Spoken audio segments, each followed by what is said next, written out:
Chapitre 18. Comme une feuille qui se dessèche, êtes-vous maintenant, les messagers de la mort vous attendent, vous vous tenez sur le seuil du déclin, et il n'y a aucun recours pour vous. Faites une île de vous-même, efforcez-vous durement et devenez sage, purgez des impuretés et sans passion, vous entrerez dans la terre céleste des Arias. Votre vie est arrivée à sa fin maintenant, la mort vous assigne en sa présence, en chemin, il n'y a aucune place de repos pour vous, aucun recours non plus pour vous. Faites une île de vous-même, efforcez-vous durement, devenez sage, purgez des impuretés et sans passion, vous ne souffrez plus la naissance et le vieillissement. Par degrés, petit à petit, de moment en moment, un homme sage doit enlever ses propres impuretés, comme un orfèvre enlève les scories de l'argent.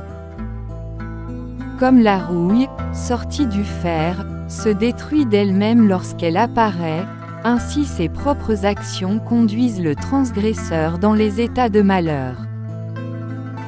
La non-répétition est la rouille des sutras, le non-effort est la rouille des maisons, l'indolence est la corruption de la beauté, l'inattention est le défaut du veilleur.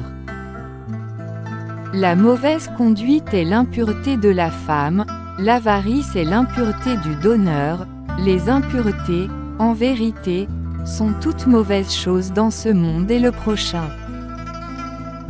Une plus mauvaise impureté que celle-ci est l'ignorance, la plus grande, abandonnant cette impureté, soyez sans impureté, ô Bhikkhaus. Facile à vivre est la vie de celui qui est sans honte, qui est impudent comme la corneille, médisant, hardi, arrogant et corrompu. Dure est la vie de celui qui est modeste, qui cherche constamment la pureté, est détaché, humble, de vie propre et intelligent. Celui qui, en ce monde, tue des vivants, dit des mensonges, prend ce qui n'est pas donné, va vers la femme des autres. Et l'homme qui s'adonne aux intoxicants et boissons, un tel homme déterre sa propre racine dans ce monde-ci.